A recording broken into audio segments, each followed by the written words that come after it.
Метафора және эпитет. Метафора дегеніміз алмастыру дегенді білдіреді. Бір нәрсенің құбылыстың орнына оған ұқсас екінші нәрсені құбылысты қолдану. Мысалы, мен тауда ойнаған қарт марал.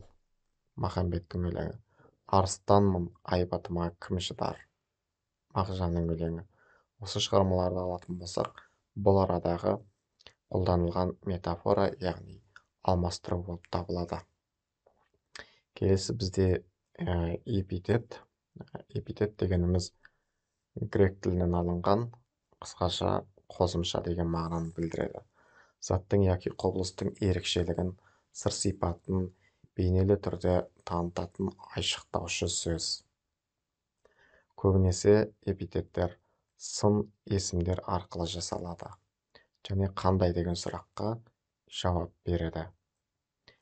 Ең маңыздысы, осы эпитетті жаттаудың ең оңай жолы сын есімдер арқылы келіп, қандай деген сұраққа жауап береді жаттап алу керек.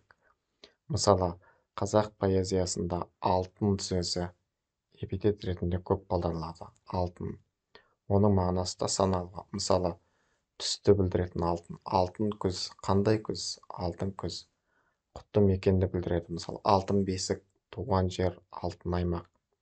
Қандай бесік? Алтын бесік. Қандай жер? Туған жер. Қандай аймақ? Алтын аймақ деген сияқты. Қазына байлықты білдіреді. Мысалы, алтын сандық. Қандай сандық? Алтын сандық. Жаны таза, адамгершілігі мол кісіні алтын адам дейміз. Мысалы, ол қандай адам еді? Алтын адам еді деген сияқты мағыналарды білдіреді.